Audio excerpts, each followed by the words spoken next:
Voilà. Masquer les commandes. Voilà.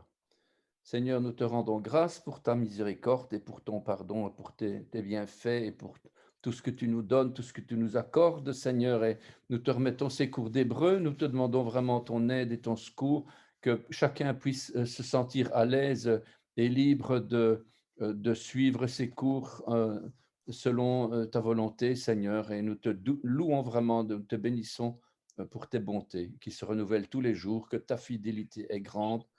Amen. Amen. Alors, voilà, si vous êtes d'accord, bien entendu, c'est un exercice qui dure 5 minutes, c'est un tour de table, c'est-à-dire que je vais cliquer, voilà, et je vous demande si vous vous souvenez encore de quel lieu en Israël il s'agit. Est-ce qu'il s'agit d'un lieu ou d'une ville, peu importe. Eilat Eilat, très bien, pour la lettre Aleph. très bien.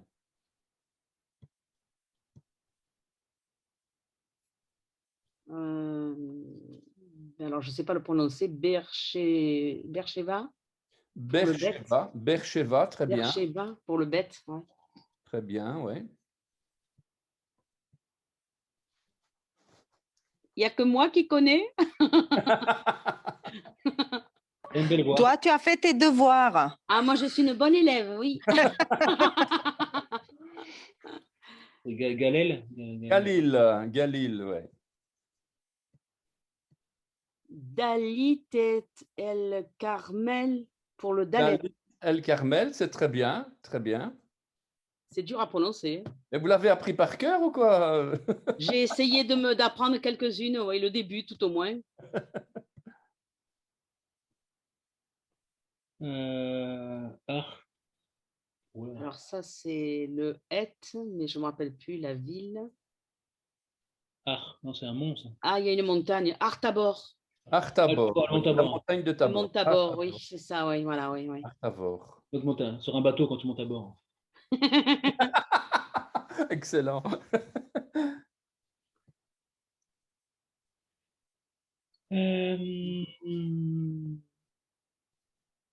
Yad. Non, c'est non. Alors, c'est le Vav, mais alors je ne me rappelle plus la ville non plus. Vad. Bon, ici, bon, c'est plutôt une ville arabe ou palestinienne, donc c'est Vaadi. Vaadi Ara. Vaadi Ara. Et d'ailleurs, Ara, il y a une même racine de Erev. Ce n'est pas le même mot, mais il y a une racine commune entre Ara, Erev, Arov, etc. Quoi. Enfin, donc, et ça donnait d'ailleurs Arabi. L'Arabie, c'est Ayin, Resh, Bet et Yod, je crois. Arabi, un truc comme ça.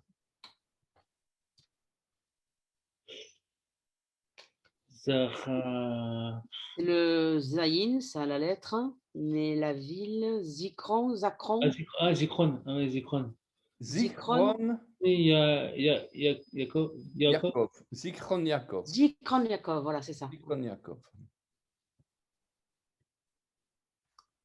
Alors. Haïfa. Haïfa, très bien. Mais j'aurais dû mettre des points pour chacun. Ça fait un peu jouer la... Alors là, c'est le même. Mais vrai. Memré. Non, non, c'est pas un même. Ah, c'est un tête. Il ressemble, hein, c'est un tête. Ah, c'est un tête.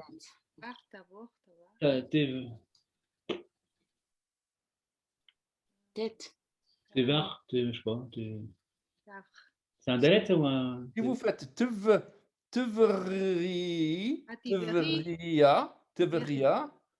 donc vous allez tomber sur Tibéria. Tibériade, le lac. Il y a moyen quand vous le lisez sans les voyelles, presque souvent, peut-être pas Haïfa, hein, parce que là c'est Ripa, Ripé, là c'est très difficile. Mais pas de Dagesh. Ouais. Yerushalayim. Oh, celui-là est compliqué. Hein. Yerushalayim. Yerushalayim, oui. Alors là, Katal,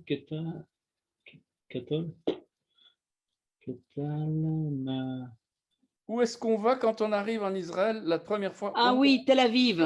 Non, non, non, non. À Kotel. Jérusalem, quand on arrive à Jérusalem, où est-ce Au qu'on va? Kotel, Le Kotel. Kotel. Kotel, Comment on dit?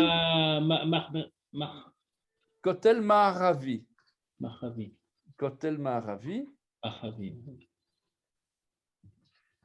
Lod. Lod. Lod, Ben,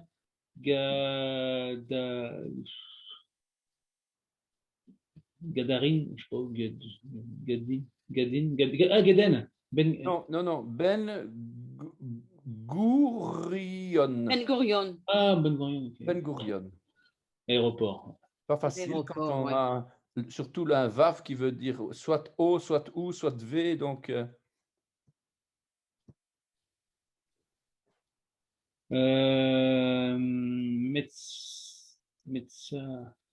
Matsada. Masada. Très bien. Ah, ça, alors là, c'est le même, celui-là. C'est lui, hein, le Voilà, même. il ressemble. Ah oui, effectivement, il se ressemble avec le Ça texte. ressemble. Hein. Ouais.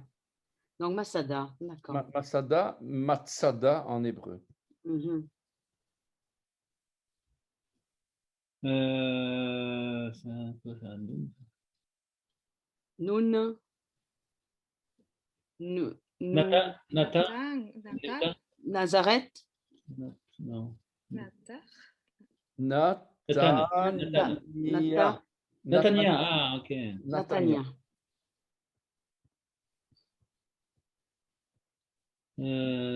Sedim. Sidonie. Hein? Non, pas Sidonie. Je sais pas. Quoi, ça ressemble un peu. Mais... Saddam. Saddam, c'est bien trouvé, mais c'est pas ça. Samet.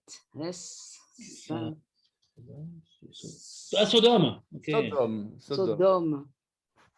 Sodome. Alors, soit c'est Sodome avec un Sheva, je ne sais plus d'ailleurs. Soit c'est un Cholam pour faire le O. Donc, Laïn. Et ça donne Yo. Yog. Yog. Non, ça ne veut rien dire. Le Aïn, généralement, on va le prononcer A. Ah, ou bien d'accord. E. Soit A, soit E. Je ne dis pas toujours, hein, mais souvent quand même. Et donc ici, c'est la ville de, où Napoléon est passé, là, c'est Akko. Akko. Akko, c'est... comment on appelle ça en français? Zut alors. Je ne sais plus maintenant. C'est sur la mer, là, avec une espèce de petite citadelle comme ça. Enfin, soit. Akko. Alors. Le T. Non, c'est un P ou un feu, ça. Fata. Ah. Fata.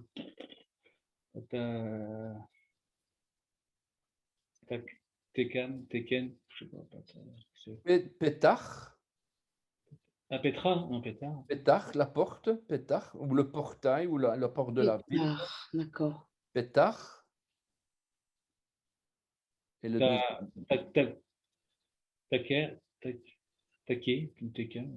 Petach Tikva. Tikva. Ah, oui, il y a plusieurs difficultés. D'abord parce qu'il n'y a pas le I. Donc, on ne sait pas si c'était Titato. Et une deuxième difficulté, c'est le Vav de nouveau. Est-ce que c'est un V ou un O ou un OU? Et dans l'occurrence ici, c'est un V. Donc, Petach Tikva, la porte de l'espérance. Mm-hmm. Et Tikva, d'ailleurs, quand on va mettre un article Ha devant, ça va faire Ha Tikva. Donc, Ha Tikva, la fameuse... le chant d'Israël, quoi. Alors, encore ici. Tzafat. Tzafat, très bien, Tzafat.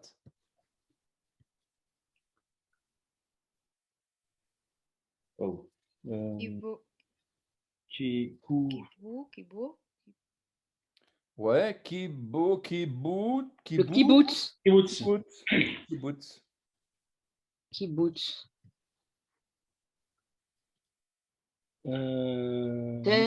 Desh, Das, Dash, Sh- Le dalet, ça, oui, c'est le dalet, ça. ou Resh, hein, c'est un dalet.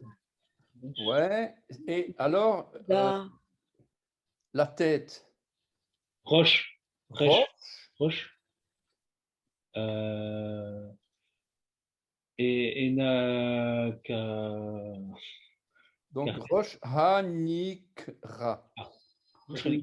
Roche Hanikra. Ici, Mais- c'est vraiment, il faut le connaître par cœur parce que c'est pas évident du tout de les retrouver comme ça, quoi. c'est pas un dalet au début? Roche, non, c'est un Resh.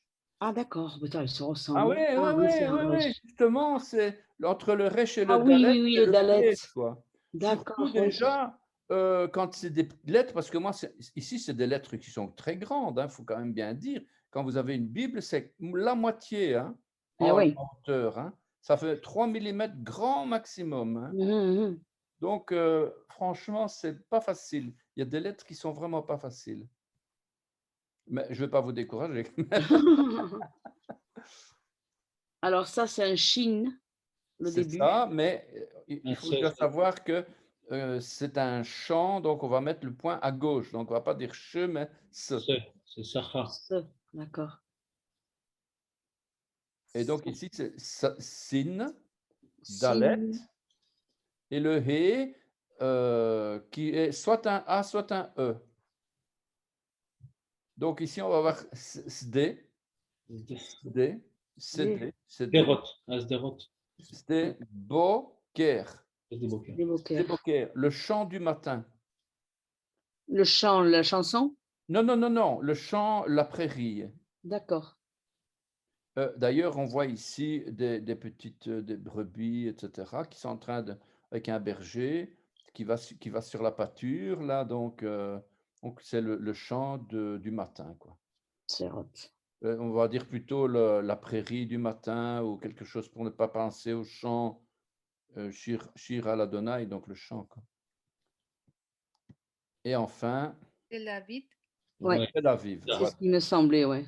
Tel Aviv. Tel Aviv, ouais. Voilà. Donc maintenant, quelque chose de nouveau. Enfin, on continue sur notre lancée.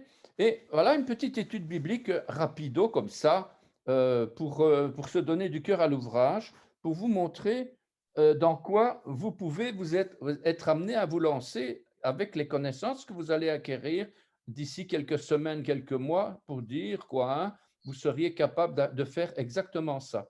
Donc, je pose une question. Que dois-je comprendre quand je lis les psaumes? Y a-t-il des avertissements préalables? Quand je suis dans la louange, je dois faire doublement attention. Quel rapport y a-t-il entre les psaumes et la sanctification? Il faut rester honnête avec Dieu et rejeter le mensonge. Et nous voilà on va parler pendant 2 minutes sur l'histoire de Balak et Balaam. Vous connaissez peut-être, si vous ne connaissez pas, je vous les explique en gros.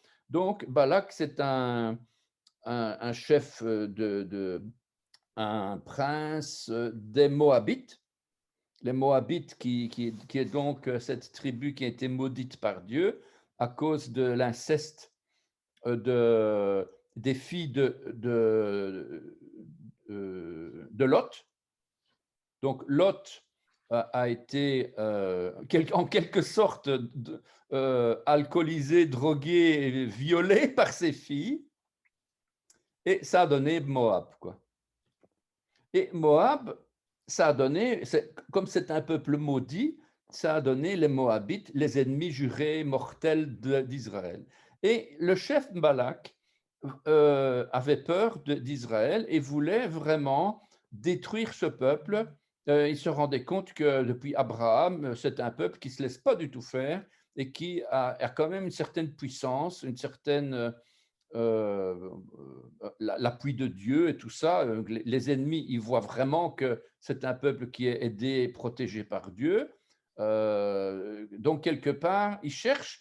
Et alors, il a cherché, ce Balak, un prophète, un faux prophète, qui, par ses malédictions sur Israël, pourrait le faire tomber. Et donc, il demande à Balaam, qui était connu d'ailleurs à l'époque pour être c'était quelqu'un de très connu, d'abord de ce qu'on voit sur les fresques, sur certaines fresques de l'époque, on parle de Balak et Balaam, on parle de ce faux prophète qui était une espèce de médium, quoi. Et Balak demande à Balaam, maudis-moi ce peuple. Évidemment, Balaam dit, moi je vais demander à Dieu. Il fait semblant d'être un saint homme.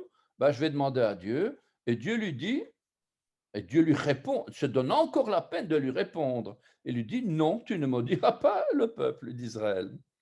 Là, il retourne chez Balak. Balak lui dit, oui, mais bon, quoi, je vais te payer vraiment, je vais te payer avec des pierres, enfin, beaucoup d'argent, etc.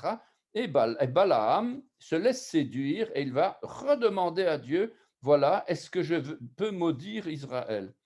Dieu dit, je t'ai déjà dit, tu ne maudiras pas Israël, etc. Donc, et ça se répète 2-3 fois. Et à la fin de l'histoire, Balaam voit bien que Dieu ne changera pas d'avis. Elle est obligée de prophétiser cette fameuse prophétie pour dire que c'est un peuple à part qui n'a pas sa place parmi les nations et que Israël est un peuple pas indestructible, mais bon, il y a quand même un peu de ça, quoi, hein, bon, parce qu'il a la protection de Dieu quand le peuple obéit. Et justement, le problème, c'est que Balak et Balaam étaient inspirés de manière diabolique. C'est-à-dire que Balak et Balaam, ils savaient très bien comment faire tomber le peuple. Il fallait faire pécher le peuple. Et comment est-ce qu'ils ont fait? Ils ont fait venir des femmes étrangères, des Moabites, puisque forcément Balak, le Moabite, le prince Moabite, il a fait venir des femmes Moabites. L'histoire dans le judaïsme, on raconte que ces femmes ont installé des tentes pas loin d'Israël, des tentes avec un petit peu comme un marché, avec des boissons, quelque chose de pas bien méchant en fait. Et donc, les Israélites ont été jusque-là, et puis ils se sont laissés séduire, ils ont été entraînés. Voilà donc où est-ce qu'on arrive. Et voilà que ici, dans l'histoire, Nombre 25, 14 nous raconte l'homme d'Israël qui fut tué avec la Madianite s'appelait Zimri. Il y a eu donc, à un moment donné, un homme qui a été avec une femme madianite devant tout le monde, vraiment pour se moquer de Moïse. Le problème ici, c'est que Moïse n'était pas, comment est-ce que je vais dire, il était marié à une Moabite. Et donc, il était carrément lié par son geste, quoi. Donc, il ne pouvait rien faire. Or, justement, ici, Dieu disait, vous allez chasser toutes les femmes moabites. Et pourtant, il y a eu des mariages et tout, hein. Donc, ça a été un drame pour les Israélites et pour les Moabites, quoi. C'était un drame. Et il y en a qui s'aimaient, quoi, hein, là-dedans. C'est bien sûr sexuel, mais c'est aussi, il y a des relations conjugales et tout ça. Et voilà que, et il y a un homme qui s'appelle Zimri, qui va avec une fille moabite, et qui font la chose un petit peu devant tout le monde, pour se moquer de Moïse, pour se moquer de tout le monde. Et voilà que Moïse n'ayant pas de réaction, personne n'ayant de réaction parmi le peuple d'Israël, voilà qu'il y a un homme qui se lève, et l'homme d'Israël qui fut tué avec la Madanite s'appelait Zimri, fils de Salu. Il était chef d'une maison paternelle des Siméonites. La femme qui fut tuée, la Madianite, s'appelait Cosbi, fille de Tsour, chef des peuplades issus d'une maison paternelle en Madian.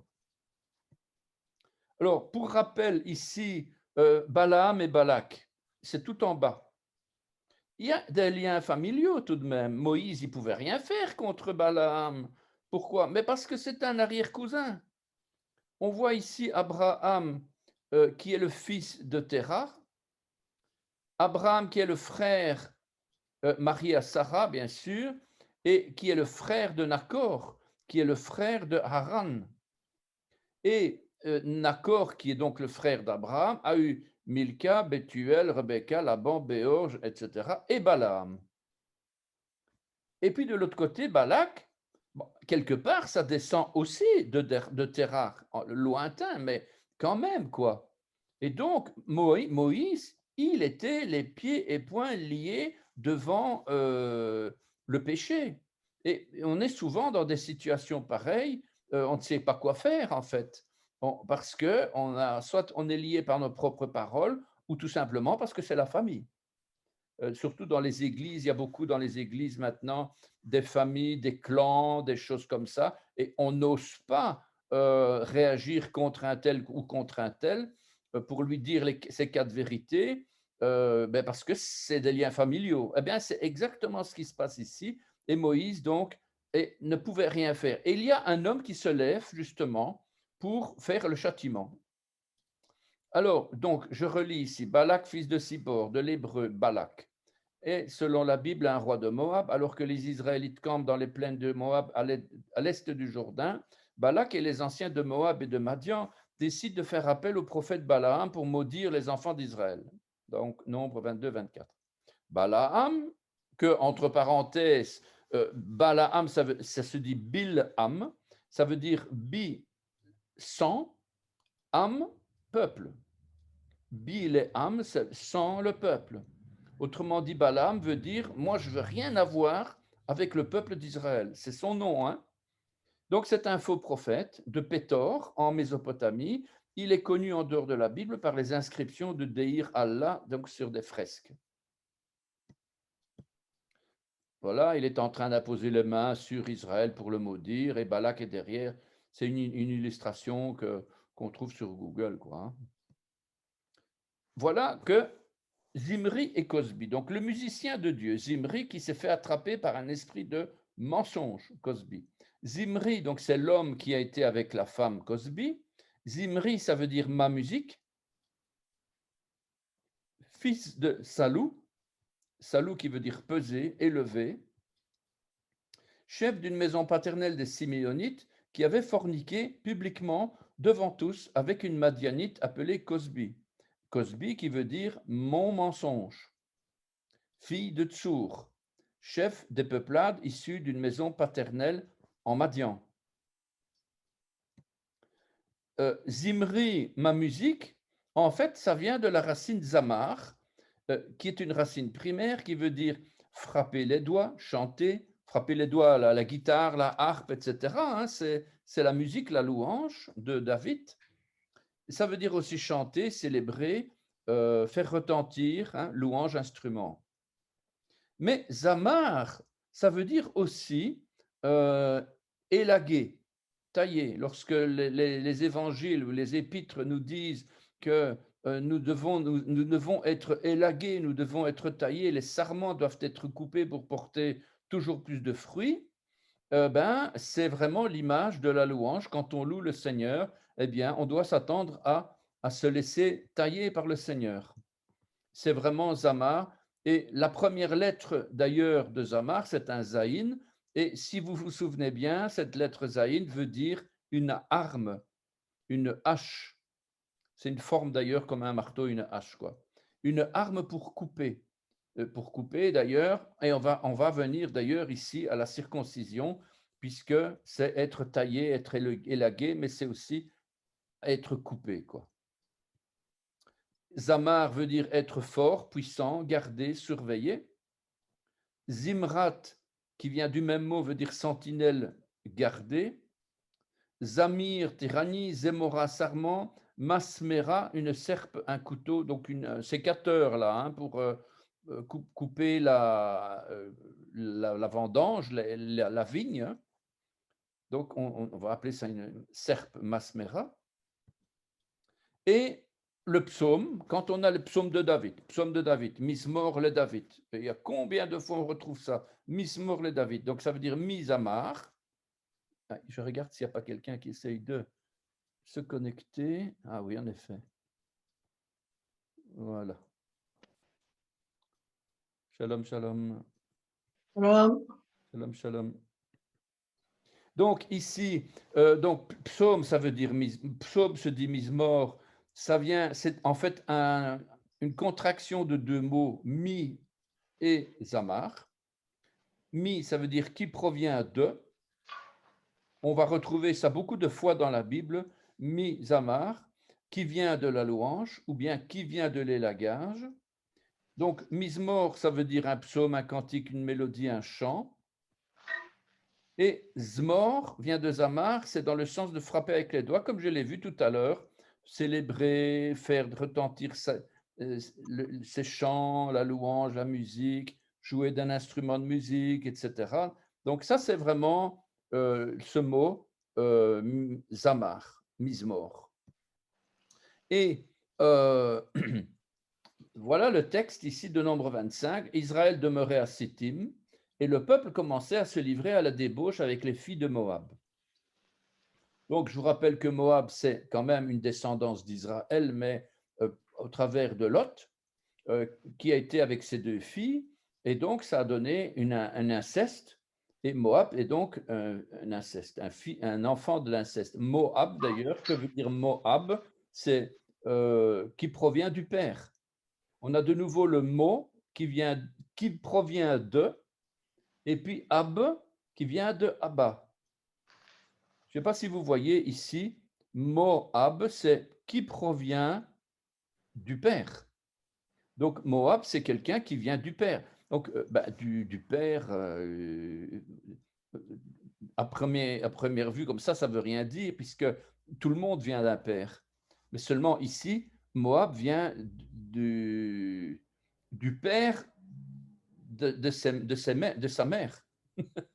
Donc, c'est un peu vraiment l'inceste.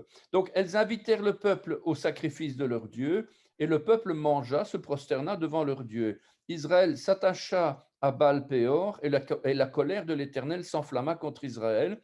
L'Éternel dit à Moïse, assemble tous les chefs du peuple et fais pendre les coupables devant l'Éternel en face du soleil, afin que la colère ardente de l'Éternel se détourne d'Israël.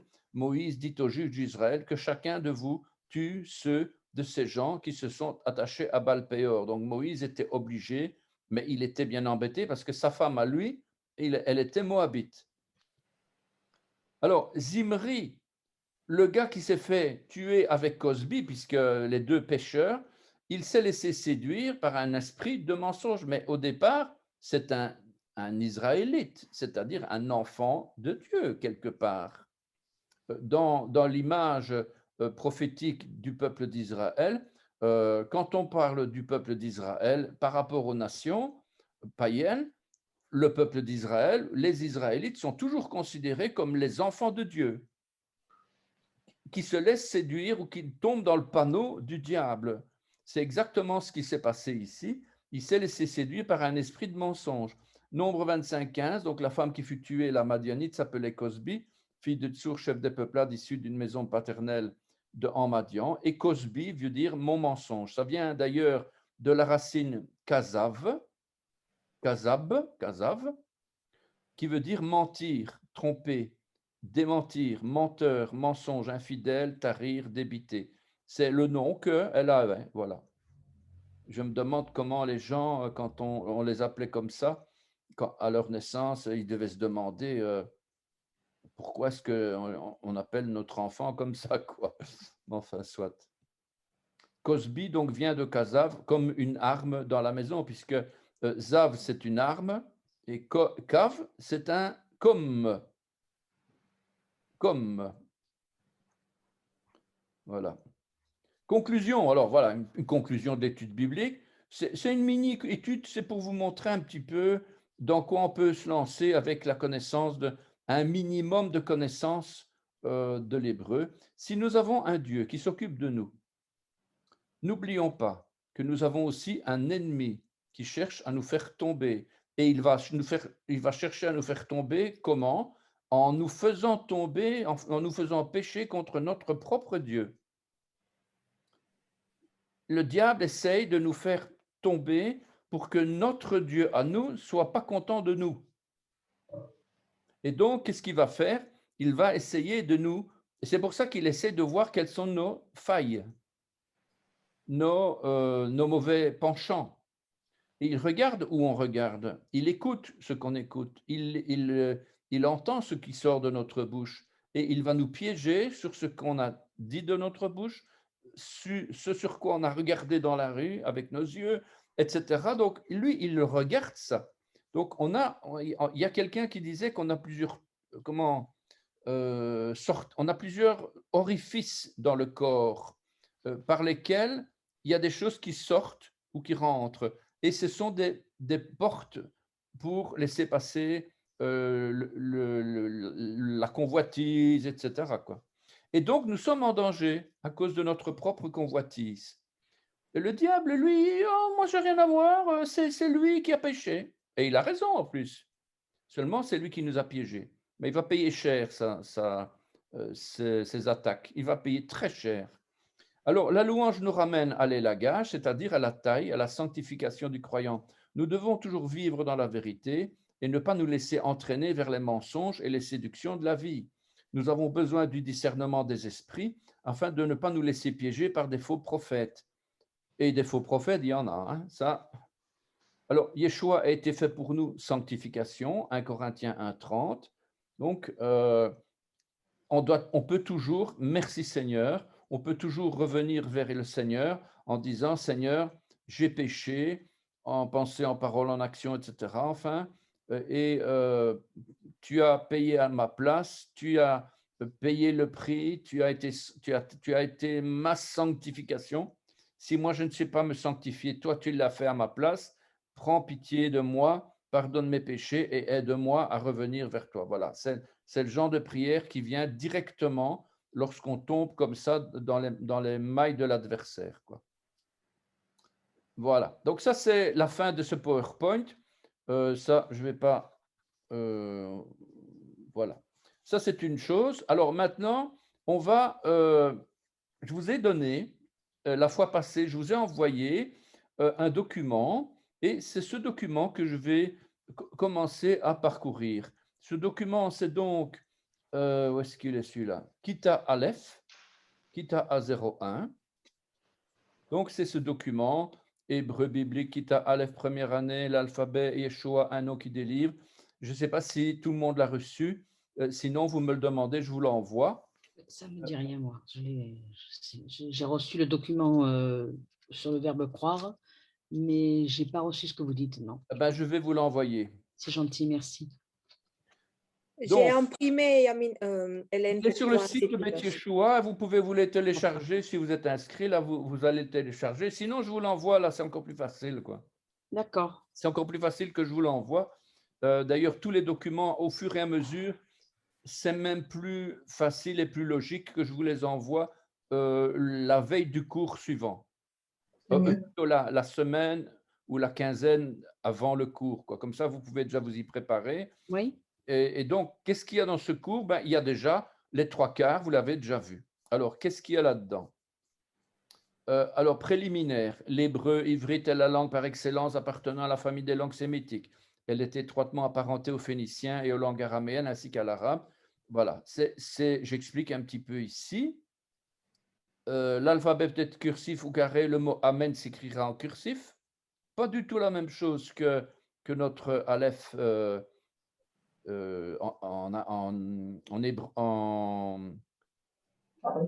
en imprimé, quoi. Alors, l'alphabet hébreu utilisant la Bible se dira de droite à gauche, Aleph, Bet à ivri. Chaque lettre hébraïque a un sens précis, un nom, par exemple, la première lettre Aleph signifie bœuf. Bon, tout ça, vous savez. La forme finale sophite utilisée à la fin d'un mot, vous connaissez. Remarquons que les lettres hébraïques aussi ont une valeur numérique. Les lettres sont numérotées chronologiquement de 1 à 10, puis par dizaines, et enfin par centaines. Donc, il y a 3 groupes comme ça de numération des lettres. Alors, l'aperçu sommaire du cours. Le cours d'hébreu biblique messianique. J'avais dit ça tout au début du PowerPoint, le tout premier, en disant que nous, on propose, enfin nous, moi je propose dans ce cours qu'on se plonge sans détour dans le texte biblique, mais avec la présence de Yeshua. À la différence des nombreux autres cours d'hébreu biblique, ce cours est dit messianique car il apporte quelques lumières dans les textes de l'Ancienne Alliance. Le Tanakh, qu'est-ce que c'est le Tanakh? C'est un acronyme de Torah. Nach, c'est Nevi'im, c'est les prophètes, et KH, c'est Ketuvim, les écrits. Donc, le Pentateuque, les prophètes et les psaumes, les proverbes, etc. Donc, tous les autres écrits. Donc, ça, c'est la parole de Dieu, l'Ancienne Alliance. La présence de la Torah vivante, la parole de Dieu incarnée, sortie de la bouche de l'Éternel, de Elohim, parole éternelle personnifiée dans la personne même du Fils de Dieu, donc Ben Elohim, qui est, c'est Yeshua à Mashiach. Yeshua à Mashiach, que l'on va dire Jésus-Christ. Jésus le Christ. Yeshua HaMashiach, c'est son vrai nom. Jésus-Christ, c'est une traduction en grec. Bon, on va pas être foudroyé par Dieu si on dit Jésus-Christ, mais comme c'est un cours d'hébreu, essayons quand même d'utiliser les noms, quoi. Alors, le cours comporte des notions d'histoire avec une vue générale sur l'évolution de l'hébreu, c'est fait. L'alphabet carré, l'alphabet cursif, les bases de la grammaire et de la conjugaison, des bases, j'ai bien dit des bases, hein. On ne va pas rentrer dans l'université, dans des cours d'université. Il y a quelques bases qui sont quand même utiles, sinon on va vite déraper, quoi. Les nombres, les chiffres, les jours, des notions de conversation, donc on va apprendre à parler. C'est même que c'est un cours d'hébreu biblique, il y a quand même ici, à quelques moments, on a l'occasion d'apprendre à parler et d'apprendre des mots. C'est quand même intéressant de... Et alors, une mise en pratique concrète du cours au travers d'exercices d'évaluation, d'analyse de textes bibliques, ça, on verra bien au fur et à mesure. Ne vous effrayez pas. J'ai eu quelqu'un, dès qu'elle a vu cette phrase-là, elle s'est taillée, quoi, parce qu'elle avait peur. Donc, il ne faut pas craindre, et puis, ce n'est pas obligatoire non plus, quoi. Alors, quelque chose de très important, c'est les racines. C'est la base même de la langue hébraïque qui est fondamentale et on va reparler de ça tout le temps, tout le temps, tout le temps, tout le temps, dans n'importe quelle étude de versets, Cosby, Zimri, Zimra, tout le temps, on va revenir à des racines. Alors, on va parler de la présence de racines, des racines comme les racines d'un arbre. On parle d'ailleurs, pour nous, les racines de notre foi, c'est Israël. Tout le monde ne sera pas d'accord, mais enfin, on dit c'est les racines de notre foi. Les racines de l'hébreu a des racines. Et l'apôtre Paul parle aussi, il se plaisait à souligner, le peuple d'Israël est la racine qui nous porte. Si tu te glorifies, disait-il en Romains 11, 18, si tu te glorifies, sache que ce n'est pas toi qui portes la racine, mais c'est que c'est la racine qui te porte. Donc, on a bien une racine qui nous tient fermement debout dans notre foi. Si l'on n'avait pas de racine hébraïque, on déraillerait vite, on se retrouverait vite dans une religion complètement, je ne sais pas moi, bouddhisme, n'importe. Il n'y a rien qui nous aurait empêché de dévier ailleurs. C'est pour ça que cette racine est fondamentale pour notre foi. Parce que ce n'est pas tout de croire en Jésus sans connaître l'Ancien Testament. Le Seigneur, il est fidèle et ce n'est pas parce qu'on ne connaît pas l'Ancien Testament qu'il va nous abandonner, mais quand même, c'est quand même une nourriture de notre foi. Il faut quand même savoir ça. Mais j'insiste, on ne va pas mourir spirituellement parce qu'on n'a pas été nourri par l'Ancien Testament, hein. Il ne faut pas non plus me faire dire ce que je n'ai pas dit, mais en attendant, c'est quand même quelque chose qui est nécessaire parce qu'on comprend mieux les paroles de Jésus, de Yeshua. Donc, c'est vrai pour l'hébreu biblique, les racines, mais c'est aussi vrai pour notre foi. Et sans racines, il n'y a pas de vie. Israël, c'est la racine de notre foi. Voilà, j'ai fait mon petit speech, quoi, hein, sur ça. Maintenant, on va rentrer un peu plus dans qu'est-ce que c'est qu'une racine. Voilà, on a ici un mot. J'en avais déjà parlé dans le PowerPoint. Vous avez un mot en bleu. Est-ce que quelqu'un sait le lire? Shalom. Shalom, voilà. Alors, est-ce que shalom, c'est une racine? Non. Non. Shalom, ce n'est pas une racine. Shalom, c'est un mot. Seulement, ce mot-là, c'est, comment je vais dire, c'est l'arbre. Voilà, vous avez l'arbre avec les branches, voilà. L'arbre avec le tronc, tout ça, vous avez le mot qui veut dire shalom. Voilà. Alors, où est-ce que je vais trouver les racines de mon arbre? Eh bien, ce sont 3 lettres. 3 lettres qui vont former le mot shalom. Les 3 lettres dans le mot shalom, dans ce cas-ci en tout cas, c'est le shin, le lamed et le mem. Donc, shin, lamed, mem. Shin ou sin, lamed et le mem final. Ici, quand on parle de racines, que ce soit final ou pas final, ça n'a pas tellement d'importance. C'est shin, lamed, mem. Donc, shin, la dent, lamed, l'enseignement, et même l'eau, maïm, les eaux, etc. Et donc ici, de la même façon, et ce n'est pas un hasard, la racine est aussi, comme on va le voir, le fondement de l'hébreu. Tout le langage, tous les mots sont basés sur des racines dites trilitères. Trilitères, c'est-à-dire basées sur 3 lettres. Mais ça peut aller exceptionnellement jusqu'à 4 ou même 5 lettres. C'est un peu plus rare. Il y a parfois 2, mais généralement, c'est 90 à 90% des cas, c'est toujours 3 lettres. L'exemple shalom, facile à apprendre, hein, afin de rentrer plus loin dans le cours, shalom est composé de 3 lettres, le shin, le lamed et le mem. En hébreu, shin, lamed, mem. Cette racine de 3 lettres va former d'autres mots hébreux qui vont en dériver. C'est ainsi qu'on va, à partir de ces 3 lettres, on va retrouver la même pensée, le même, on appelle ça un schème. Un schème, ce n'est pas un schéma, c'est un mot qui veut dire une idée, une pensée.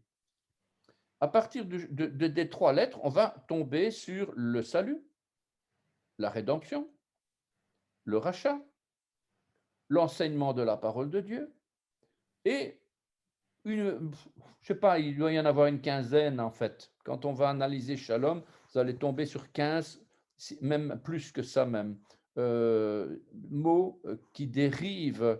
Et là-dedans, d'ailleurs, parce que quand on parle de Shalom, vous allez vous dire, ah ben oui, Shalom, ça veut dire la paix. Ok, d'accord, c'est la paix. Oui, bien sûr, c'est la paix. Mais la paix, c'est une conséquence. Une conséquence de quoi? Une conséquence du rachat, parce que vous avez été racheté, parce que vous avez reçu le salut, Yeshua, le salut, parce que vous avez eu la rédemption, alors ça vous donne la paix et la joie. Oui, ce n'est pas d'abord shalom, hein, au départ, shin lamed même, donc la racine au départ, c'est le fait qu'il y a un rachat qui se fait.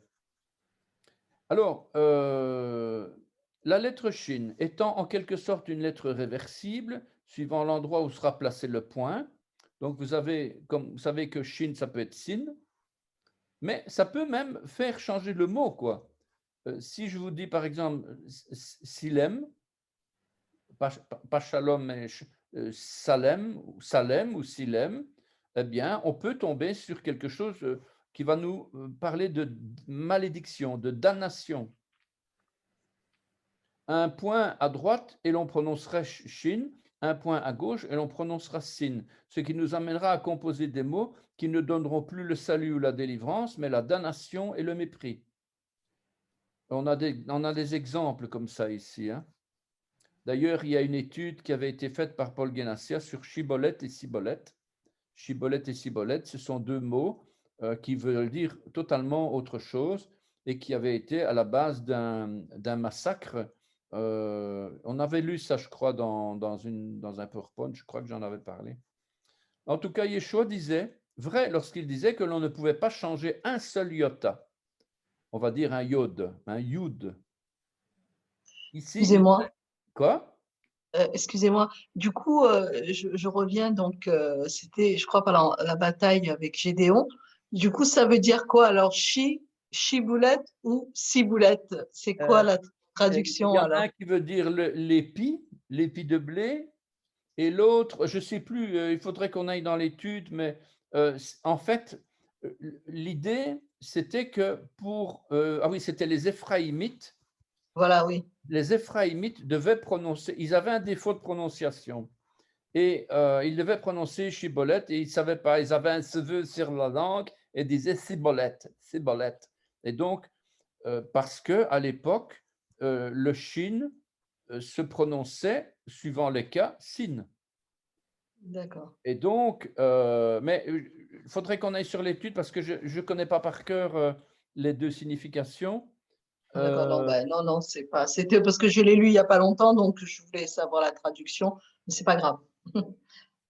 C'est d'ailleurs prophétique l'enseignement, justement, parce qu'on parle de l'épi de blé ou une chose comme ça. Donc, et justement, les Éphraïmites qui sont un peuple qui n'est pas forcément apprécié par la tribu de Juda, hein, la tribu de Juda qui représente Israël aujourd'hui, et les Éphraïmites qui représentent quelque part les Goïm, les nations, quoi. Hein, et donc, il y a toujours des idées préconçues derrière, etc., quoi. Mais en tout cas, Yeshua, il nous a prévenus, il dit, on ne touche à rien. Il ne faut pas changer un iota, un yod, puisqu'il ne parlait pas le grec, Yeshua. Donc, il disait un seul yod, un seul trait de lettre, jusqu'à ce que tout soit arrivé. On se rend compte à quel point de tels petits signes sont importants. Alors, je vous mets quand même un bémol ici. Yeshua, du temps de Yeshua, il n'y avait pas de voyelles. Quand on parle de traits de lettres, ce sont des mapiques, ce sont des makef, ce sont des symboles d'accentuation, ce sont des dagesh de points à l'intérieur et des choses comme ça. Ce ne sont pas encore les voyelles. Donc, il y a maintenant les voyelles qui viennent en plus, qui sont apparues au 8e siècle après Jésus-Christ. Donc, c'est encore autre chose. Hein. Il ne faut pas mélanger ces pinceaux, mais en tout cas, il y avait déjà à ce moment-là des petits traits de lettres. Le iode, c'était déjà la plus petite lettre de l'alphabet. Alors, avant de rentrer dans le cours proprement dit, il nous faut d'abord nous familiariser avec ce que nous avons l'habitude d'entendre dans nos réunions, parachot, bénédiction juive, Ref Shabbat, étude de Shabbat, chant en hébreu. Mais commençons d'abord avec un nom connu, le plus beau nom, celui de Yeshua. L'objectif de ce cours étant d'arriver à lire les textes bibliques et de les analyser, nous allons d'abord pour ce faire nous habituer avec des noms ou des mots facilement reconnaissables que beaucoup connaissent comme Yeshua, Shalom, Torah, Adam, Abraham. Donc, ce n'est qu'après ça qu'on va pouvoir rentrer un peu plus en profondeur, grammaire, conjugaison, etc. Alors, qu'est-ce que j'ai dit? Les différents systèmes, je ne vais pas rentrer là-dedans parce qu'on avait déjà vu. Je vous rappelle quand même qu'on a 22 lettres de l'alphabet auxquelles s'ajoutent 5 lettres finales, avec des couleurs différentes ici pour les attention, hein, parce que le bet ici, ce n'est pas une lettre finale. On a le bet et le vet. On a le kaf, le chaf et le chaf sophite. On a le p, le fe sophite. Le tzadé sophite. Le shin ou le sin. Voilà, on a toutes ces lettres en plus. Je vous rappelle aussi que il est bon de retenir à la longue, ça va finir par arriver, hein, pas tout de suite, mais la valeur numérique. Pourquoi? Parce qu'on en a besoin pour retrouver les versets. Si par exemple vous retrouvez une Bible juive, pour retrouver 2 Rois 8, 25, ben, ça va être Melachim bet chet kafre. Alors on me dit, qu'est-ce que c'est que ce charabia, quoi? Melachim, Malach, le roi, Melachim, les rois. Donc, bon, à la limite, ok, c'est le livre des rois. Chouette, j'ai compris, je connais l'hébreu. Alléluia. Attends, bête, c'est quoi? 2, chapitre 2 rois. Donc, ça va être Melachim, bête. Deuxième livre des rois. Ensuite, Chet. Chet, c'est 8. Ça veut dire 2 rois, chapitre 8. Ensuite, Kaf, He. Kaf, He, c'est quoi? Ben, Kaf, c'est valeur numérique de Kaf où est-ce qu'il est le kaf ici? C'est 20, voilà, le kaf il est là, donc c'est le 20 ici. Donc 20 plus he. Et le he c'est quoi? Ici, le he c'est la valeur numérique 5. Vous allez me dire, il est fou, ils sont fous ces Romains, ils sont fous ces Juifs.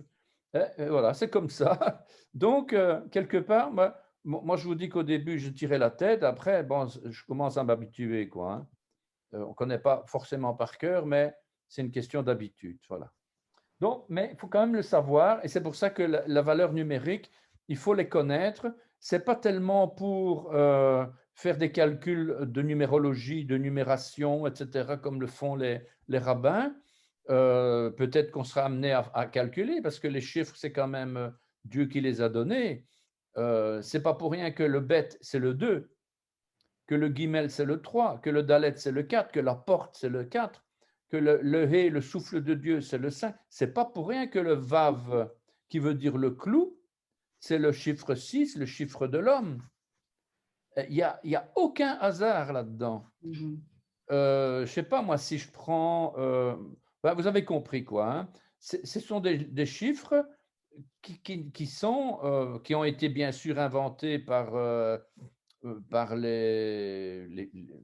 Israël, quoi, hein, je veux dire.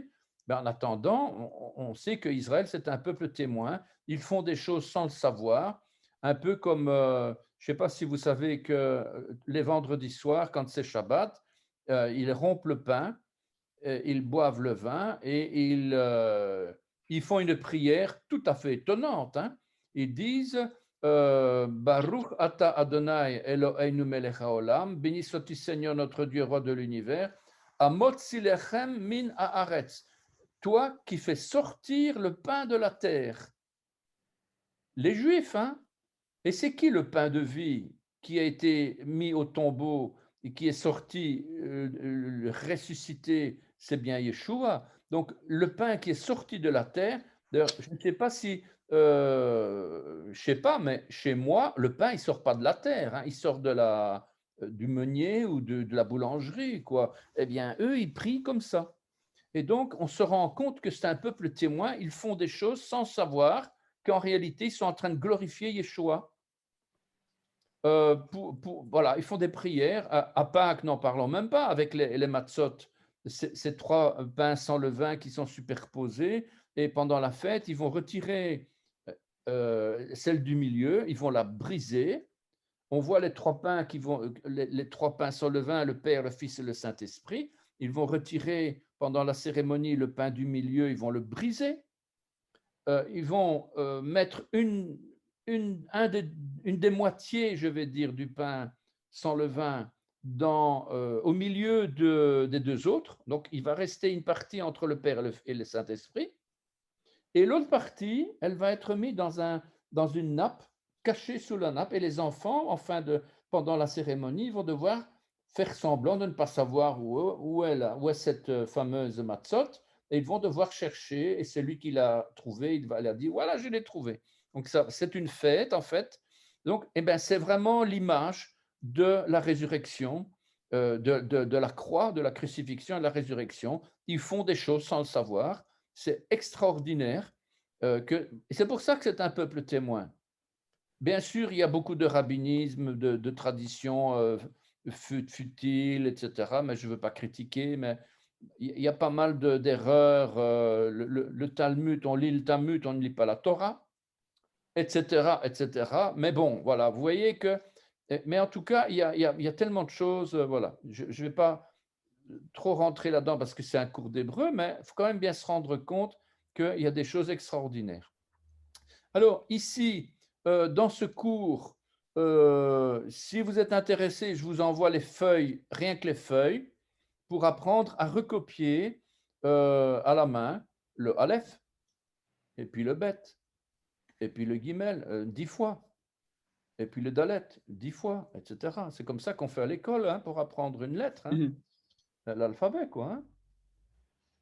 C'est pas que oral, hein, bien sûr, la Bible, on ne va pas l'écrire, mais c'est quand même bien pour retenir plus facilement. Moi, je trouve que c'est quand même utile de le faire avec la main, quoi, avec un bic. avec un bic ou un crayon, et on explique même dans quel sens on le fait, etc. Voilà, donc ça c'est l'alphabet imprimé. On dit l'alphabet carré. Voilà, avec la lettre Tav. Et puis, on a ici, dans ce cours, recopié 2 fois le mot shalom. Alors, vous n'allez pas faire avec un pinceau pour faire des belles floches comme ça ici. Il va falloir retrouver le shin, par exemple, voilà. 1, 2, 3, 4, 4 barres, voilà. C'est vite fait, hein? Il ne faut pas croire qu'il faut faire ça avec un pinceau, comme il y en a chez nous, le père de Lucas. Vous connaissez Lucas peut-être, je ne sais pas si vous connaissez Lucas, mais en tout cas, son père, il a acheté tout le matos et il écrit des super belles lettres en hébreu comme ça. C'est magnifique. C'est un art, hein, d'écrire vraiment des belles lettres. Ça, c'est à l'ordinateur. Mais en tout cas, il y a vraiment moyen de faire de belles choses, mais il faut avoir les outils, quoi. Hein. Alors, ça, c'est le nom de Shalom. Ça, c'est le nom de Yeshua. Il faut évidemment savoir que sous le yod, il y a un tséré, c'est-à-dire les 2 points qui font le Yé. Ce n'est pas Yoshua, c'est Yeshua. Ce n'est pas Yahushua, comme il y en a certains. C'est Yé, Shu. Donc, le Vav avec un point au milieu et pas au-dessus, ni rien d'autre. Et enfin, le Aïn avec un patar, donc Yeshua. Yeshua. Voilà, donc un autre mot, Torah. La Torah s'écrit avec un tav, avec un dagesh à l'intérieur, le point, le Vav. Et comme ce n'est pas Torah, mais Torah, le point doit être au-dessus, quoi. Comme vous avez vu le point à l'intérieur du Vav ici, c'est où. On ne dit pas Yeshua, on dit Yeshua, parce que le point est au milieu du Vav. Eh bien, le Vav ici, le point, il est au-dessus. Et donc, on va dire To.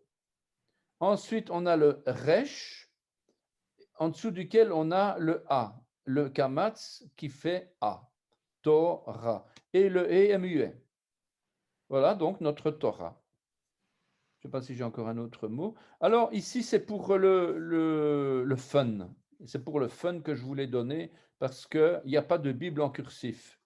Mais vous savez que la lecture cursive, c'est pas mal important quand on est en Israël, etc. Si jamais ça vous arrive de vous retrouver là-bas, voilà. C'est quand même intéressant de savoir écrire. Et vous remarquez que le Aleph, c'est exactement la forme de l'évolution du Aleph des cornes du taureau, qui était une barre avec 2 pointes. Je ne sais pas si vous vous souvenez de ça. Eh bien, c'est la même lettre qui est un petit peu plus arrondie, quoi.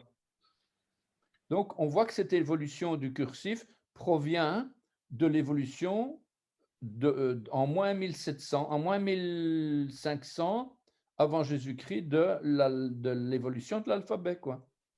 C'est quand même marrant, hein. Et puis, il y a d'autres lettres qui ne ressemblent plus à rien du tout. Le guimel, c'est carrément différent. Le dalet, ça n'a plus rien à voir avec le dalet, etc. Le hé ressemble plus ou moins à un hé. Le vav, il reste un petit peu.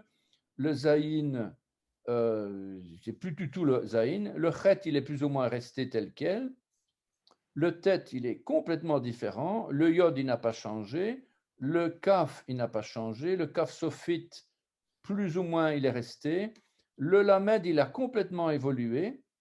Le même, c'est un N, comique. Le même sophite, c'est un P à l'envers, un P, c'est comme un P. Le nun, c'est un grand J. Le nun sophite, c'est c'est comme un vav, mais il est très loin, très long. Il est beaucoup plus long que les autres. Le samer, c'est un rond. Le aïn, c'est devenu le gamma, je crois que c'est gamma grec, je ne sais plus. En fait, c'était comme une lettre comme ça, quoi. Hein. Le P, le P, le Phé sophite, le tzadé sophite, le kof, le resh, le shin et le tav. Voilà, donc ce sont... je vous ai donné ça pour vous exercer. Si jamais ça vous chante, ce n'est pas obligatoire, bien entendu. Hein.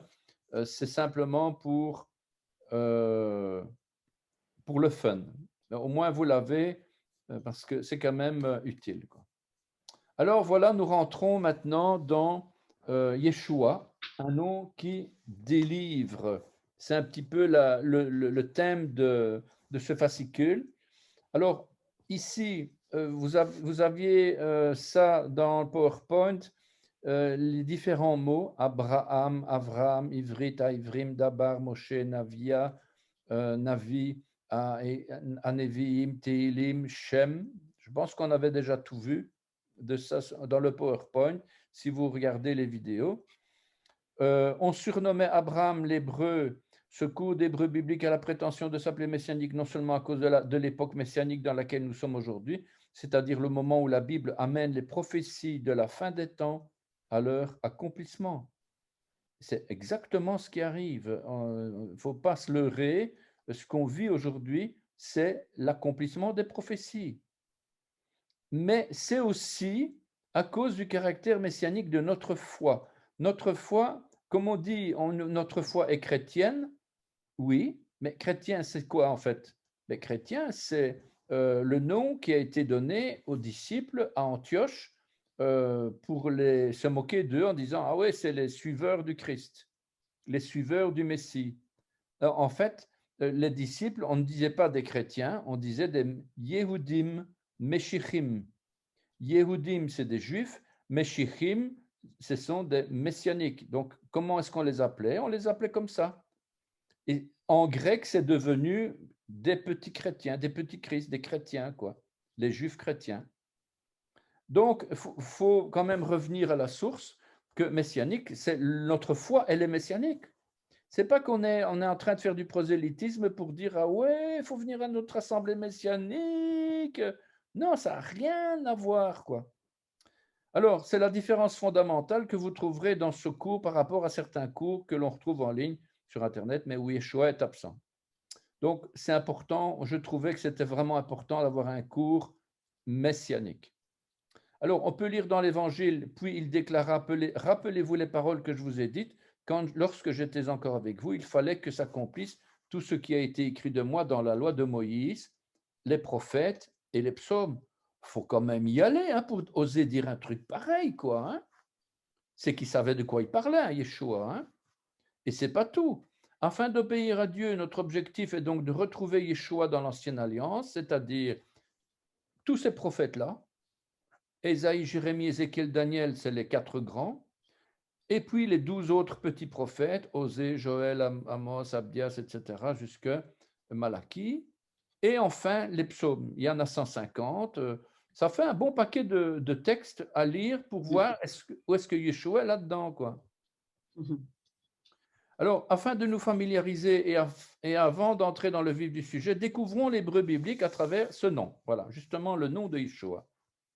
Je pense que vous connaissez déjà, ce n'est pas la première fois que déjà même d'autres sur Internet, on parle de Yeshua, etc. Mais regardons les lettres. Donc, on a Yeshua, c'est Yod, c'est la 10e lettre, la plus petite lettre de l'alphabet. Ensuite, on a Yeshua, Shin, c'est l'avant-dernière lettre de l'alphabet. Donc, Yod, ça veut dire la main. Shin, c'est la dent, ou le mépris. Yeshu, ou, c'est le Vav, c'est la 6e lettre de l'alphabet, symbole de la croix entre parenthèses. Et enfin, la dernière lettre, c'est la 16e lettre de l'alphabet, c'est le Aïn, Yeshua. Alors, quand on lit, donc on fait comme ça, Yé, puisqu'on a le tséré qui est là, en dessous du Yod. On fait d'abord I, E. C'est pas Ei, non, c'est I, E. Ensuite le Shu, ensuite le Ou, et ensuite le A, Yeshua. Alors, Yeshua, que l'on écrit, bon, souvent on met un Y, c'est plus facile, mais il n'y a pas de Y en hébreu. Ça n'existe pas. Mais seulement, c'est tout simplement une convention de lecture. C'est comme je vous dis, le tétragramme Yod, He, Vav, He. on va écrire avec un Y. Je pense que les catholiques, ils mettent IHVH. Moi, c'est un peu importe finalement, c'est simplement une convention pour qu'on ne se trompe pas entre le I et le L, quoi, hein, parce que parfois le I et le L sont confondables. En tout cas, Yeshua en hébreu provient de la racine trilitaire Yasha. Yasha, dont le sens se retrouve dans le verbe sauver. On dit Yeshua, c'est Dieu sauveur. Oui, Yah, parce que le Yé ici, en fait, ça vient de Yahvé. Le Yod, ça vient de Yahvé. C'est un diminutif de Yahvé. Et puis, on a Shua, c'est le verbe sauver, en fait. Et ça vient de Yasha. Donc, Yeshua, c'est donc une contraction de Yasha, c'est Dieu sauveur, mais c'est aussi une contraction de Yehoshua. Yehoshua, Josué, Yehoshua. Ce nom peut s'écrire de deux manières, soit Yehoshua avec Yod, He, Vav, Shin, Vav, Ayin, donc Yehoshua, ou bien Yehoshua. Et le ou, en fait, c'est les 3 points sous la lettre Shin, tandis qu'ici, c'est le Vav avec le Kubutz. Vous savez, le Kubutz et le Shuruk, c'est les deux formes de ou. L'un avec le Vav pleinement écrit et l'autre sans Vav, avec les 3 points en dessous de la lettre.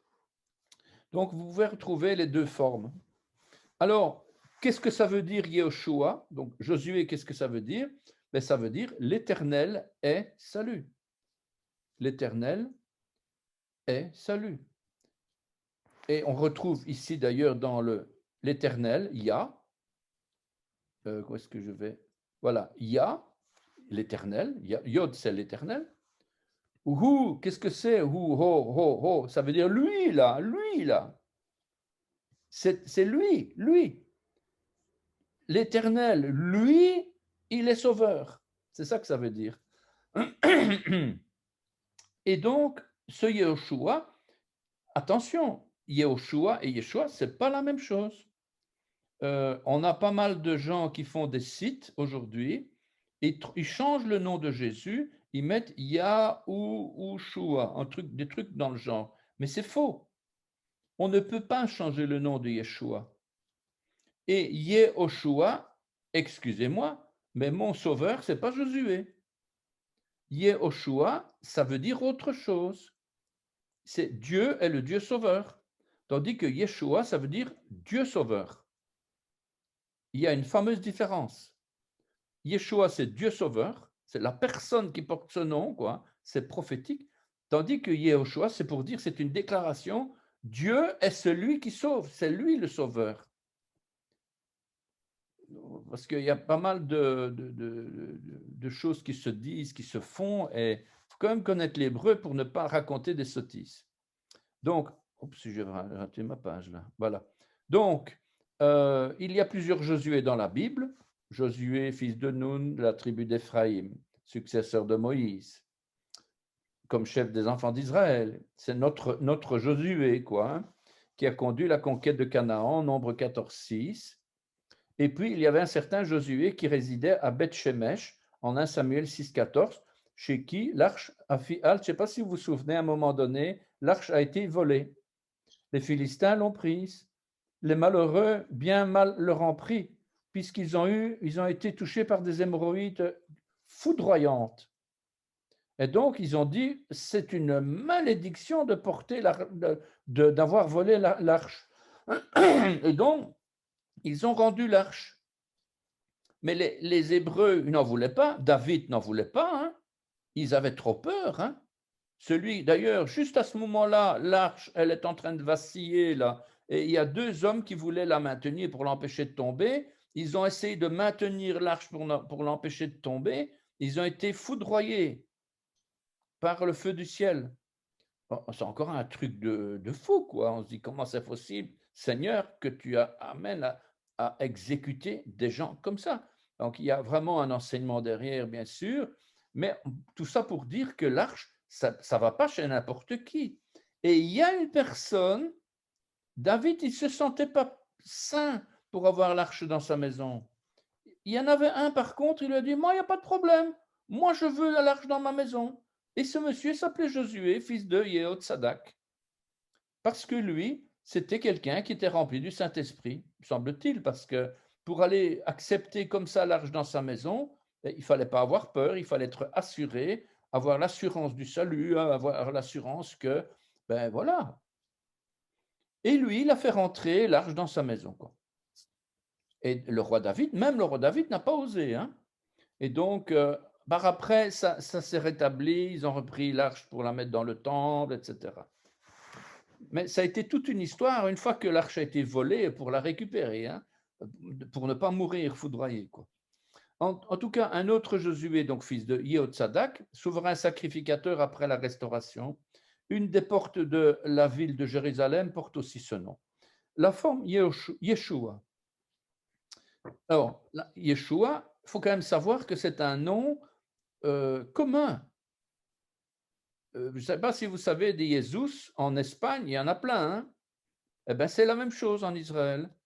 Yeshua, c'est un nom que certaines personnes portaient. Et ça apparaît dans la Bible comme un nom commun qui veut dire salut d'abord. On le trouve aussi dans les livres tardifs du Tanakh, donc dans l'Ancienne Alliance. Une fois pour Josué, fils de Nun, et 28 fois pour Josué, le grand prêtre, et d'autres prêtres aussi sont appelés Yeshua. Toutefois, les mêmes prêtres sont aussi nommés Yoshua dans 11 autres passages en Agé et Zacharie. Et cette forme diffère de la forme hébraïque Yehoshua, que l'on trouve 218 fois dans la Bible hébraïque et qui se distingue par le placement de la consonne He et de la semi-voyelle Vav après la première lettre Yod. Donc, Yod, He, Vav. Et le mot, entre parenthèses, tiens, ça me fait penser que le He, c'est la présence divine, et que ici plus haut, on avait ah non, c'est pas là que... Non, on a toujours la présence divine. J'allais dire une bêtise. Eh bien, donc, le mot est également différent de la forme plus tardive, Yeshua. Aujourd'hui, on entend beaucoup chez les Juifs Jésus. Ah ouais, Jésus, Yeshua, que l'on trouve dans le dictionnaire de Ben Yehuda. Ben Yehuda qui a mis en place l'hébreu, en fait, et qui est utilisé dans plusieurs textes pour désigner Jésus de Nazareth. Le nom de Yeshua apparaît dans diverses œuvres de la littérature rabbinique classique, y compris dans le Talmud de Babylone, qui avait été rédigé avant l'an 600, et dans la littérature midrashique classique, entre 200 et 700 après Jésus-Christ. Alors, étant donné les millénaires d'antisémitisme, les érudits juifs, qu'est-ce qu'ils ont fait? Ils ont créé un acronyme Yeshua. Yeshua, en fait, pour eux, c'est un acronyme. C'est Yemach Shemo Vezichro, que son nom et sa mémoire soient effacés. Autrement dit, quand on dit Jésus, bon, on ne va pas mourir foudroyé par Dieu, hein, mais il faut quand même savoir que quand on dit Jésus ou quand on dit Yeshua, qu'on n'a pas le Ayin à la fin, eh bien, on est en train de blasphémer Yeshua, quoi. Parce qu'on est en train de... Non, on ne le fait pas parce qu'on ne le sait pas, mais à partir du moment où on le sait et qu'on le dit clairement, ah oui, Yeshua, ça veut dire que son nom soit effacé, ben attendez, quoi.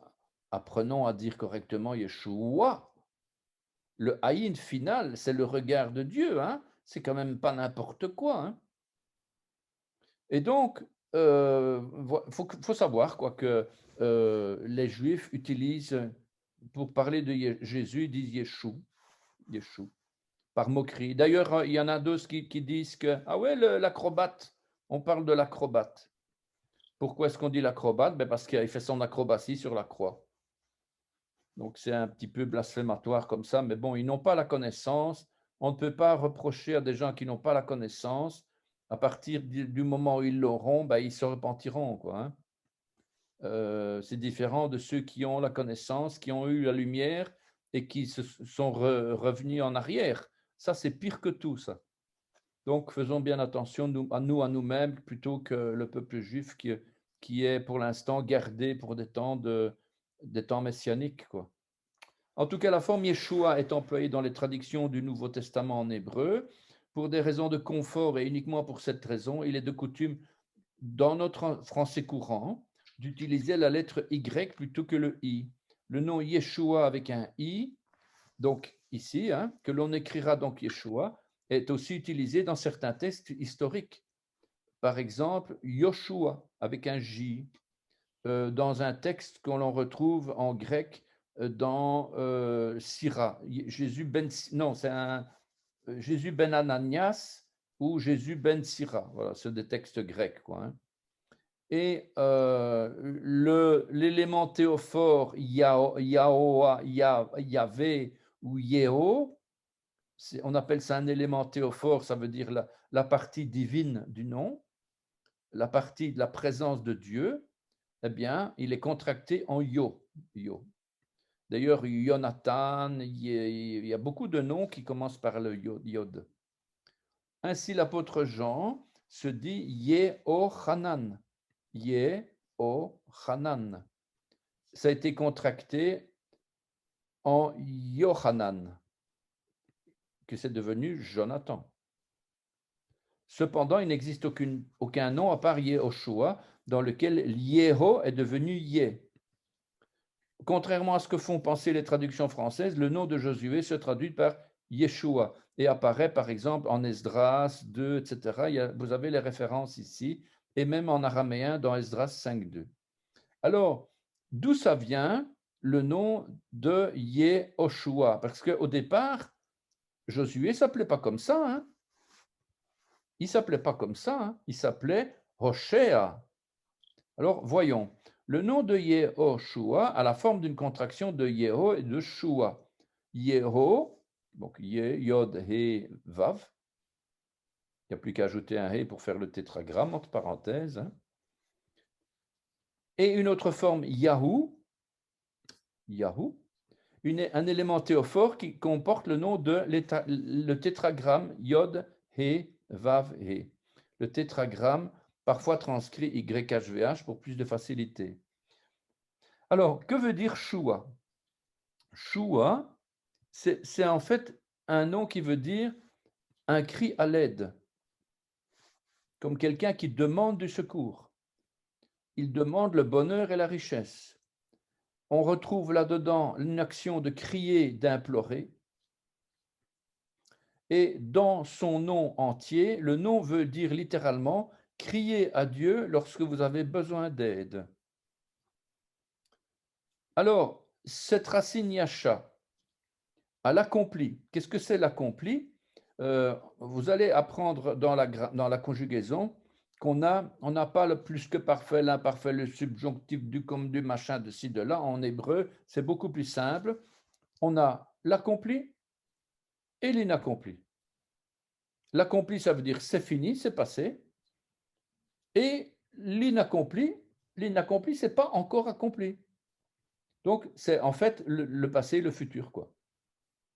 Et la racine yasha, donc voilà, une autre explication pour le nom de Yehoshua est qu'il vient de la racine Yod Shin Ayin, sauvé. D'après Nombre 13-16, le nom de Josué était à l'origine Hoshea. Hoshea, en effet, au moment d'explorer le pays, le nom de Josué a été renommé. Et Moïse, tels sont les noms des hommes que Moïse envoya pour explorer le pays. Moïse donna à Hoshea, fils de Nun, le nom de Yehoshua.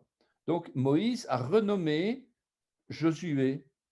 Comment il a fait? Tout simplement, il a repris Hoshea et il a ajouté quoi? Le Yod.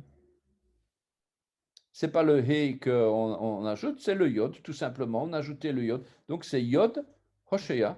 Ça veut dire Yehoshea. Très intéressant. Alors, donc il a fallu transformer le nom de Josué pour pouvoir servir Dieu. Comme Abraham est devenu Abraham qui voulait dire père élevé, bon, quelqu'un sans trop forcer sur la dose, mais enfin, c'est quand même quelqu'un qui était imbu de lui-même, en tout cas de son nom, hein. Il n'était pas forcément, mais Dieu, pour pouvoir l'utiliser, a dû changer son nom, il a dû ajouter la lettre E, et c'est Abraham est devenu Abraham, père d'une multitude des nations. Eh bien, c'était pareil pour Oshéa, c'est-à-dire Dieu sauve. Alors, je prends maintenant le nom de Yeshua, et je veux dire mon sauveur. On va retrouver beaucoup de fois mon sauveur, par exemple ici, dans Ésaïe 56.1. De nombreux passages indiquent Yeshua comme un terme commun utilisé pour parler du salut. Ainsi parle l'Éternel, observez ce qui est droit et pratiquez ce qui est juste, car mon salut ne tardera pas à venir et ma justice à se manifester. La version Zadokan biblique et hébraïque, mais car mon secours est prêt de venir.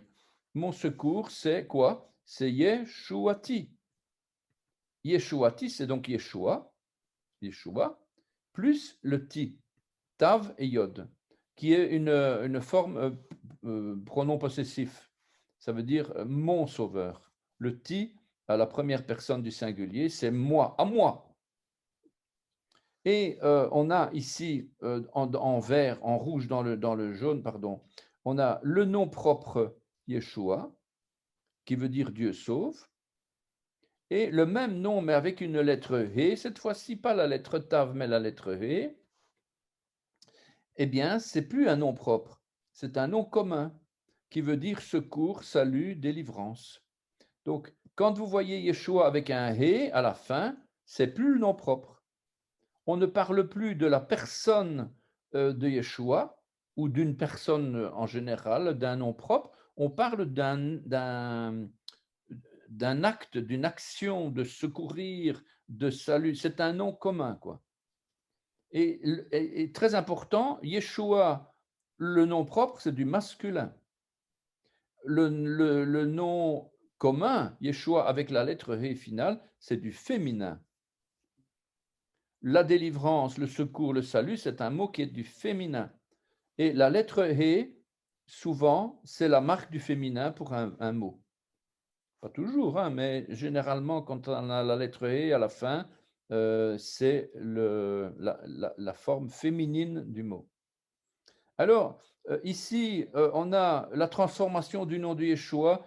Vous le lirez parce que ce n'est pas de moi en plus, c'est d'un pasteur apostolique qui a fait une belle étude sur ce site-là. Je ne sais pas s'il fonctionne encore. Mais en tout cas, pourquoi Yeshua est devenu Jésus?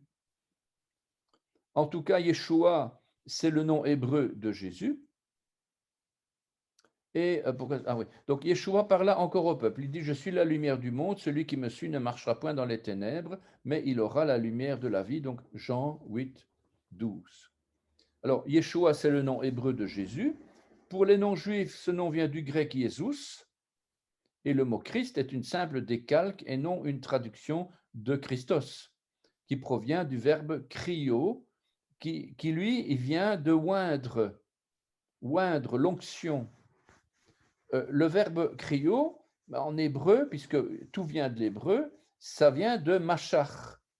Machach, qui veut dire oindre avec de l'huile, dans le sens d'aller mettre même comme une peinture, quoi, hein, vraiment mettre de l'huile d'onction, quoi. Et mishecha, on dit onction. Et l'hébreu meshiach signifie celui qui a été oint, celui qui a reçu l'onction. Quand on dit Jésus-Christ, en fait, c'est Yeshua, celui qui a reçu l'onction. En araméen, c'est Meshicha, en hébreu, c'est Mashiach, et on va utiliser toujours Mashiach, avec un guttural à la fin. C'est pas Mashiach, c'est Mashiach. Je suis désolé, hein, c'est comme ça, quoi.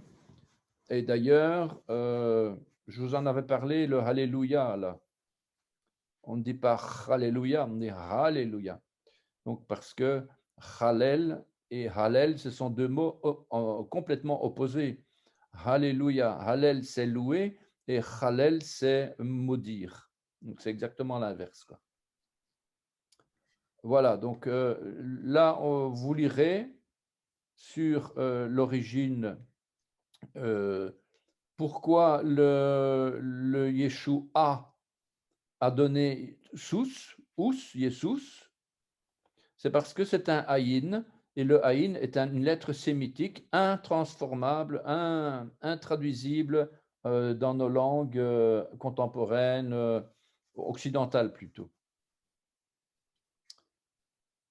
Voilà. Donc, alors, la prononciation Yeshua est quelque chose d'intéressant aussi, c'est tout un programme dans un nom.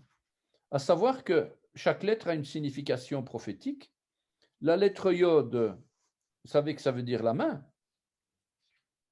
mais ça veut dire aussi, de par conséquent, la force, la puissance, le pouvoir, la domination et la vigueur.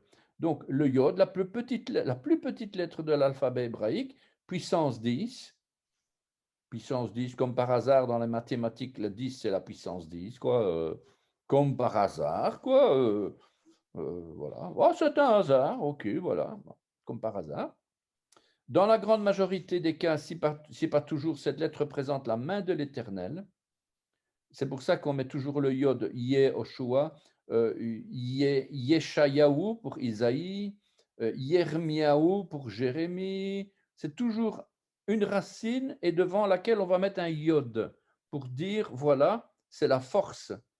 Le He de Abraham, c'est autre chose. C'était pour sanctifier quelqu'un, pour transformer son nom, pour qu'il serve Dieu. Ici, le Yod, ça a plus une connotation de puissance. Donc, quand on ajoute le Yod à une racine pour le rendre Yehoshua ou Yirmeyahu, Yonatan, etc., c'est pour donner à la personne un caractère de puissance sous l'action du Fils de l'homme, du Fils de Dieu. C'est ça le but de mettre le Yod. C'est pour que justement la personne puisse servir Dieu, mais qu'elle a besoin de cette puissance dans le nom d'Yeshua pour renverser des forteresses. Lorsqu'on retrouve cette lettre au début d'un nom ou d'un mot, on peut être sûr que Dieu est en action. 2-3 passages. Le Messie en action pour forcer le Pharaon. Exode 6.1. Une main puissante forcera le Pharaon à les chasser de son pays. Ou bien une main puissante le forcera à les laisser aller. Un autre passage, le Messie est puissant en force. On parle à ce moment-là d'une expression à main forte et à bras étendus. C'est toujours la main forte, la puissance de Yeshua, il est là pour renverser l'ennemi, pas pour faire ah ouais, tu ne sais pas bien ce que tu as fait. Non, non, c'est carrément pour le renverser, pour le chasser. Le Messie se lève contre ses ennemis ici en 1 Samuel 12.15. La main de l'Éternel, donc si vous n'obéissez pas, la main de l'Éternel sera contre vous. Donc ça peut être une malédiction d'avoir la main de l'Éternel contre quelqu'un. Hein. Alors, encore le Messie envoie l'onction de l'Esprit. Maintenant, amenez-moi la main de l'Éternel fut sur Élisée. Donc, la main de l'Éternel est sur quelqu'un pour qu'il y ait l'onction de l'Esprit dans la louange. Donc, ça, c'est la lettre Yod. Quand même pas mal, hein? On pourrait faire un bouquin rien que sur la lettre Yod, par rapport à Yeshua. Ensuite, on a la deuxième lettre, c'est la lettre Shin. Valeur numérique 300. Ça veut dire la dent, donc ça vient de Shen. Shen, ça veut dire la dent.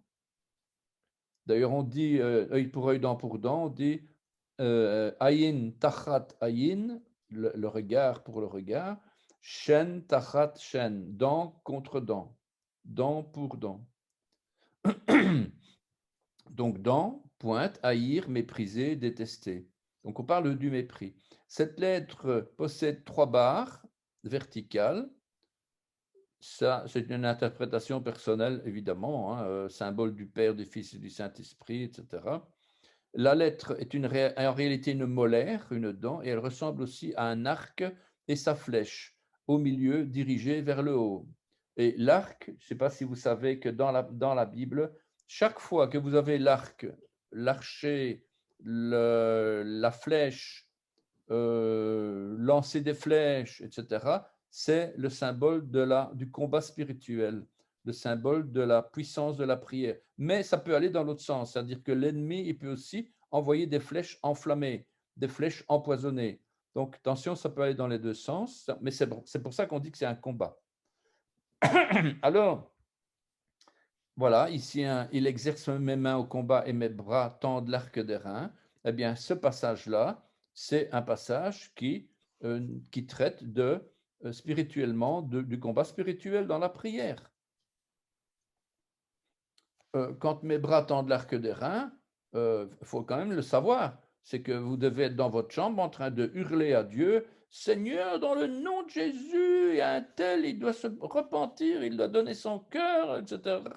Seigneur, voilà, c'est le combat. Vraiment, c'est, eh bien, l'arc d'airain. En plus, ce n'est pas seulement un arc, c'est un arc d'airain, pour dire vraiment l'importance de cette force pour envoyer des bombes atomiques contre l'ennemi, quoi. Un autre passage, 1 Chronique 12:2, c'était des archers lançant des pierres. Vous avez tous ces passages de l'Ancien Testament où on dit, oui, on parle d'archers qui lançaient des pierres. Et voilà, on est tout content parce qu'on a compris. Ah, ouais, tu te souviens? Oui, je me connais. Mais on ne se rend pas compte de ce qui est caché derrière. C'était des archers lançant des pierres de la main droite. La main droite, c'est le côté du cœur, c'est-à-dire le côté de la main droite. La main droite, le bras droit de l'Éternel, c'est Yeshua. Donc, c'est du côté du cœur et de la main gauche, et tirant des flèches avec leur arc. Ils étaient de Benjamin, du nombre des frères de Saül. Cette phrase-là, je suis sûr qu'on pourrait écrire un bouquin là-dessus, tellement il y a des informations précieuses sur la prière, sur le combat, sur les pierres qu'on lance, le fait de lancer des pierres, où on sait qu'il y a tout il y a beaucoup de choses sur la lapidation avec des pierres. On nous dit aussi de soulever les pierres devant le peuple pour qu'il rentre dans son héritage. Donc, nous, l'Église, on doit soulever les pierres, on doit enlever les pierres de devant le peuple. C'est notre rôle d'Église aujourd'hui, hein, d'enlever les pierres et pas de mettre des pierres devant le peuple pour le faire tomber, hein. L'Église aujourd'hui, c'est ça qu'ils font, c'est mettre des pierres pour faire tomber les Juifs, quoi. Au contraire de leur annoncer la délivrance, ils les font tomber. En tout cas, la lettre Shin, c'est la lettre de la tribu de puissance de Dieu, El Shaddai, et c'est l'une des lettres que l'on retrouve sur, vous savez, les mezuzahs, c'est cette petite boîte rectangulaire que l'on met, que les maisons juives ont sur les poteaux, enfin sur les poteaux de leur maison, placés à une certaine hauteur sur les montants des portes. Et à l'intérieur, on a donc un passage, je pense que c'est le Shema Israël. Et c'est le nom sous lequel Dieu est connu des patriarches, Abraham, Isaac et Jacob. Et dans la Septante et dans d'autres anciennes traductions, il est majoritairement rendu par Dieu puissant. Donc El Shaddai, Dieu puissant. Il y a beaucoup de choses à dire sur Shaddai parce que Shaddai, ce n'est pas uniquement puissance, mais c'est aussi le Saint maternel. C'est celui qui va donner la vie, celui qui va nourrir, le Saint qui nourricier. C'est vraiment magnifique ce qu'on retrouve là-dedans, quoi. Ensuite, on a la lettre Vav, et on termine, hein, lettre Vav puis Aïn. La lettre Vav, vous savez que la lettre Vav, ça veut dire le clou, le crochet, la graffe, le croc. C'est la valeur numérique 6, le chiffre de l'homme. Pourquoi le chiffre de l'homme? Parce que le Messie est devenu un homme, le Fils de l'homme. Il a été mis sur la croix. Et pourquoi est-ce qu'il a été mis sur la croix? Parce que l'homme, le chiffre de l'homme, l'homme charnel que nous sommes tous, lui, il a pris la place de l'homme pour payer à notre place. Et c'est pour ça que le Vav représente Yeshua sur la croix, la crucifixion. Et ça explique aussi la manière dont sera planté le Messie. D'ailleurs, le passage d'Ésaïe 22-23 est quand même assez comique. Je l'enfoncerai comme un clou dans un lieu sûr, et il sera un siège de gloire pour la maison de son père. Si ça, ce n'est pas une prophétie à propos de Yeshua, je ne sais pas ce que c'est. Hein. Ensuite, on a encore Zacharie 10,4. De lui sortira l'angle. Yeshua est la pierre d'angle qui a été rejetée par certains. De lui sortira le clou, de lui l'arc de guerre, et de lui sortiront tous les chefs ensemble. Donc, c'est un petit peu la prophétie sur lorsque Yeshua gouvernera à Jérusalem, puisqu'il faut quand même bien savoir qu'il revient régner à Jérusalem pour 1000 ans. On n'est pas témoin de Jéhovah, mais ça, on sait quand même. Et enfin, la lettre Aïn, valeur numérique 70, signifie l'œil, les yeux. Non, l'œil, le regard. Les yeux, c'est Enaïn. Donc, les yeux, au pluriel, Aïn se dit Enaïn. Donc, il y a une différence là. Donc, c'est pour ça, ce n'est pas très juste de dire les yeux au pluriel. Bref, Dieu a les yeux sur nous, Dieu a le regard sur son Fils, qui est notre avocat, intermédiaire entre Dieu et nous. Donc, on a ici, pourquoi est-ce que j'ai mis Abel de son côté en fit une offrande, les premiers-nés de son troupeau le regrettent. L'Éternel porte un regard favorable. Un regard favorable sur Abel et sur son offrande. Donc, c'est ce qui se passe avec Yeshua. Donc, la main de Dieu a été clouée, elle a été méprisée, et grâce à ça, le châtiment qui nous donne la paix est tombé sur lui, et son regard se pose sur les hommes maintenant. C'est ça que veut dire ce nom, Yeshua. Et dans le nom de Yeshua, on trouve la main de Dieu qui a été envoyée par Elohim Echad. Elohim Echad, ça veut dire Elohim unité composée, puisqu'on dit Adonai Echad, c'est-à-dire Dieu est un. Et comme disent certains, Dieu est un, il n'a pas de fils. Oui et non. Elohim Echad, c'est une unité composée. Ce n'est pas une unité Yachid. Elohim Yachid, ça aurait voulu dire j'ai un fils unique. Or, ici, Elohim, il est 3 parties. Elohim Echad, c'est 3 parties. Bref, donc, il envoie son fils pour être une flèche tendue vers le ciel, pour intercéder pour les coupables et pour être méprisé et haï, puis être cloué sur une croix. Grâce à lui, le regard de Dieu qui se posait sur son fils se pose maintenant sur nous tous qui avons mis notre confiance en lui. Et c'est ainsi que on a un programme du salut. Rien que dans le nom de Yeshua, on a tout le programme du salut pour toute l'humanité. Et le sang qui a été versé pour notre réconciliation avec Avinu, Avinu c'est notre Père, eh bien, il a donné tout son sang. Il n'y a plus besoin de faire de sacrifices d'animaux, il n'y a plus besoin de faire d'offrandes d'expiation, il n'y a plus besoin de faire de mitzvot, il n'y a plus besoin de faire de mitzvot. C'est plus utile, c'est plus nécessaire. Ce n'est pas interdit. On peut faire des mitzvot si on a envie d'en faire. C'est comme on peut regarder la télé, ou c'est comme on peut boire un café. Ça n'a rien à voir avec ce que Dieu demande. En attendant, voilà, car Yeshua, le Fils de Dieu, a tout accompli sur la croix. Dans certains passages d'Ésaïe, on retrouve toujours la même racine de Yeshua. La preuve, regardez, d'abord, psaume 118, 14. Yah a été ma force et mon cantique, il a été mon salut. Je n'ai pas mis l'hébreu ici, c'est bête ça. Et un autre passage, il a été pour moi mon Lilishua. Lilishua. Donc, ici c'est Azi, Vezimrat Ya, donc Ya c'est le diminutif de Yahvé, Vahili Lishua.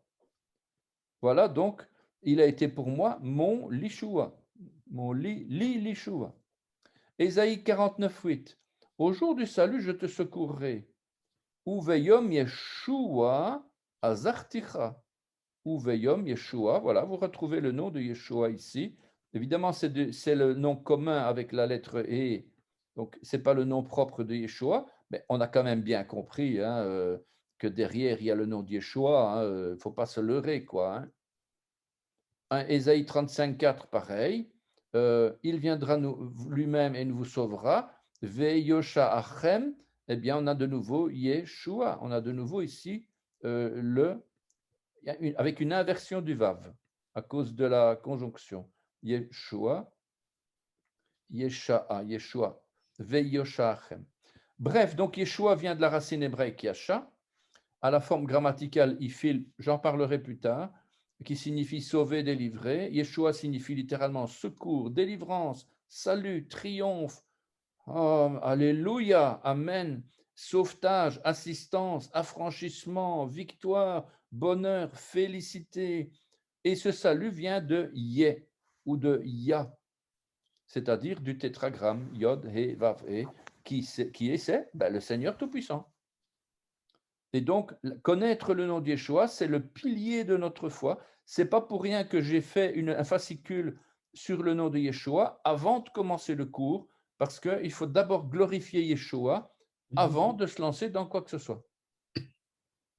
Et connaître le nom de Dieu nous apporte des bénédictions grâce à Yeshua. Dieu nous répond, il nous bénit, il nous délivre, il glorifie et sauve ceux qui connaissent son nom. Qui connaissent son nom. Voilà, donc psaume 91, psaume 91, 14, 16. Puisqu'il m'aime, je le délivrerai, je le protégerai puisqu'il connaît mon nom. Il m'invoquera et je lui répondrai. Je serai avec lui dans la détresse, je le délivrerai et je le glorifierai, je le rassasierai de longs jours et je lui ferai voir mon Jésus. Je lui ferai voir mon Yeshua, mon salut. Bien sûr que je ferai voir ma délivrance, mon salut, c'est un nom commun évidemment ici, mais quelque part derrière, c'est le nom de Yeshua. Voilà, donc le salut est annoncé au peuple avec le nom de Yeshua dans le livre d'Ésaïe.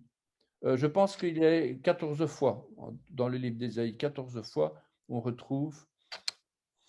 Ici, par exemple, dans Psaume 91, 16, nous lisons « Ve'arehu bishuati » « Je lui ferai voir mon salut ». Ou bien bishuati, mon salut, contient le nom de Yeshua, le salut. Ici, vous avez ici « Je lui ferai voir », donc « Ve'arehu »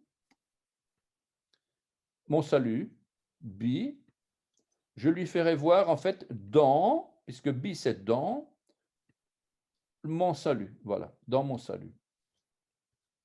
Voilà, donc ça c'est, voilà, c'est fini là-dessus. En tout cas, de toute façon, on a fini, hein, on a dans 5 minutes, on a fini. Alors, je vous invite, si jamais vous avez le document, mais en tout cas, je vais vous l'envoyer, je crois que c'est mieux par email. Je vous invite à écrire le nom de Yeshua ici. Il faut au moins savoir écrire son nom, quoi. Hein. Alors, nous connaissons ce passage fondamental selon lequel, en dehors du nom de Yeshua, il n'y a pas de salut. Il n'y a de salut en aucun autre, car il n'y a sous le ciel aucun autre nom qui ait été donné parmi les hommes, par lequel nous devions être sauvés. Je suis au regret de vous dire que ce n'est pas en priant Yod He Vav He, le tétragramme, ou en priant Yahvé, écoute ma prière, Yahvé, ou etc., ou même Jéhovah, parce qu'en anglais, Yahvé, c'est Jéhovah, c'est pas les témoins de Jéhovah, c'est tout simplement de l'anglais, quoi. C'est pas le nom qui a été donné, qui est en dessus de tout nom, par lequel nous devions être sauvés. Le nom par lequel nous sommes sauvés, c'est Yeshua. Et c'est encore répété dans Philippiens 2, 9, 11. C'est pourquoi aussi Dieu l'a souverainement élevé, lui a donné le nom qui est au-dessus de tout nom, afin qu'au nom de Yeshua, tout genou fléchisse dans les cieux, sur la terre, sous la terre, et que toute langue confesse que Yeshua ha-Mashiach est Seigneur, à la gloire de Dieu le Père. J'insiste beaucoup, et la parole de Dieu, elle est on ne peut plus claire sur ce nom-là, quoi. Hein. Ben non, vous dites Jésus, c'est pareil, hein, Jésus, Yeshua, c'est pareil, mais c'est pas autre chose, c'est pas un autre nom, quoi. Yahushua ou je sais pas, Hachem, ou bien sûr, on peut dire Hachem pour plaire aux Juifs, etc. Mais c'est pas le nom.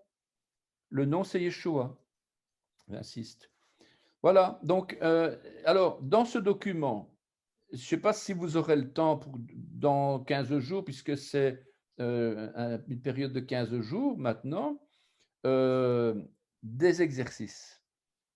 Ici, donc, à la page 21, ici maintenant 22, il y a un exercice, il y en a plusieurs ici, hein. Dans votre Bible, vous prenez 2 Rois 13, 17. Vous les allez retrouver dans la phrase, en français, hein, je parle, vous n'êtes pas encore dans l'hébreu, hein. Vous allez retrouver dans 2 Rois 13, 17, la phrase, le verset. Quel est le mot, le terme qui vous fait penser au nom de Yeshua? Et écrivez-le. Il ne s'agit pas encore d'écrire de l'hébreu, mais vous avez un mot, et il y a plusieurs versions, et c'est très intéressant même justement de comparer nos versions, et c'est que justement, c'est peut-être délivrance, c'est peut-être salut, c'est peut-être secours, je ne sais pas. Et donc, c'est simplement pour déjà décortiquer, apprendre à avoir cette habitude de voir dans nos Bibles françaises où pourrait se trouver le nom de Yeshua. Et vous allez voir, et quand on va voir la réponse, vous allez être très étonné. 2 Rois 13, 17. Je n'ai pas fait ça par hasard, évidemment, vous en savez bien. Vous allez évidemment tomber sur Yeshua, c'est sûr. 1 Chronique 11, 14. Donc, ce n'est pas le Nouveau Testament, hein, c'est l'Ancien Testament, quoi, hein. 1 Chronique 11, 14, Ésaïe 25, 9, Ésaïe 51, 6, 4, 5 psaumes ici, Esdras chapitre 2 et Néhémie chapitre 7. Vous allez voir que le nom de Yeshua, ben, vous allez finalement par le retrouver à beaucoup d'endroits. Ici, sous son nom propre, son nom ou nom commun, mais le nom de Yeshua. À d'autres endroits, on va le trouver comme Mashiach, Messie, etc. Bon, voilà. Voilà. Il y a un autre exercice plus loin, mais je propose que, ou alors si vous pouvez déjà regarder, maintenant, donc ça c'est l'exercice à la page 24, exercice, maintenant que vous avez appris à retrouver dans votre Bible le nom de Yeshua, visible dans les mots salut, délivrance, victoire, etc. Je vous ai déjà donné les réponses, entre parenthèses. Essayez maintenant le travail inverse. Retrouvez dans des textes hébreux le nom de Yeshua en le surlignant, puisque vous aurez la photocopie sous la main, je vais dire.